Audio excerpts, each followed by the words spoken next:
Good morning guys for today's video guys. Ito po yung fourth update sa ating balkon. So ayan guys, ipakita ko po sa inyo kung anong mga haganapan na ginawa ni Daddy. So ganito po siya guys, meron na siyang bagong laruan.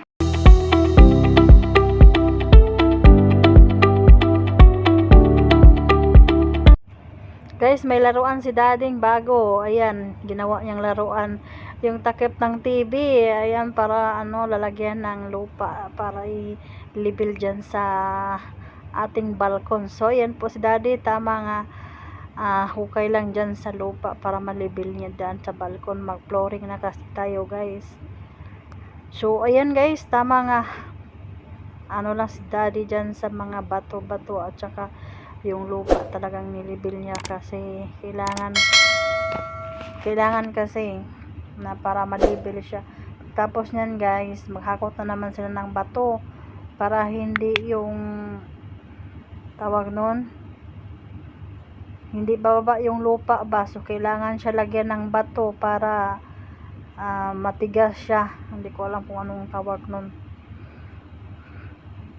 May mga pa dyan ayan. May manok pa. Pwede na yan siguro halang-halangin. Sobrang laki pala tong bahay na to, tong balkon pala. Daming gastusin nito guys. So ayan guys, tingnan nyo guys. Ginawa ni Daddy. Nagkuha na naman sila ng bato.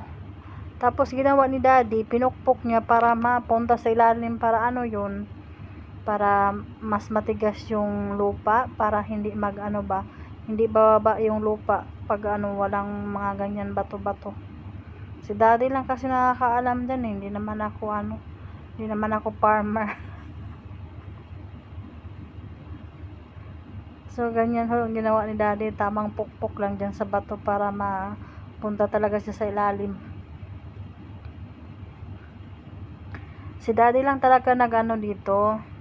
Asawa ko lang talaga trabaho dito sa balkon na to. Gusto ko nga sana patulungin yung asawa ng kapatid ko para may naman siya ba, para may pira sana siya kasi susuhulan ko naman siya Ay nako, ang tamad, Diyos ko.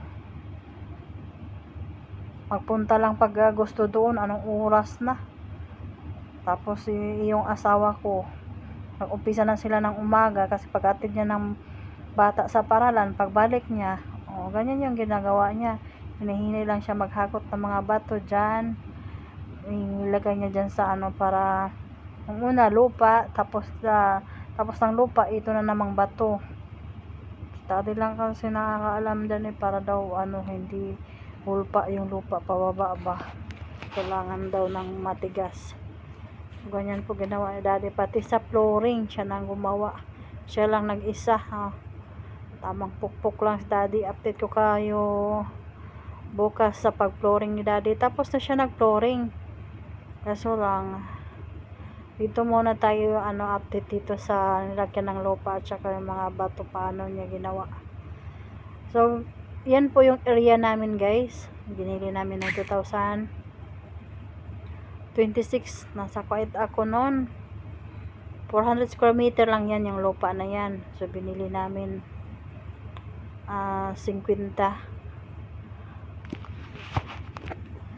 Sobrang laki ng bahay, maliit lang naman siguro yung bahay ko na ginawa. Malaki, sabi nila malaki daw, nasa 24 by 25 yung size niya. Tapos meron pa doon sa sa kabila, yung area na yon, doon yung makikita nyo yung may mga kulungan na mga pato, manok, ganon. At saka yung may kulungan na yan dito malapit sa asawa ko, yan siya, yung balon ba, yung sa amin tabay. So nandyan lang, malapit lang din pag maglaba ka, ganon. Maraming tubig, pwede ka maglaba dyan, maligo na sa tabi lang. At saka doon naman banda sa kabila, una-una ko talagang pinagawa na project, yung kulungan ng baboy. Pagtapos ng kulungan ng baboy, yung kulungan ng mga hayop na tawag nito, kambing, ganon, manok, yung tulugan nila. So, yan lang muna guys ang update ko for today. Thank you for watching guys. Bye-bye. Bukas ulit.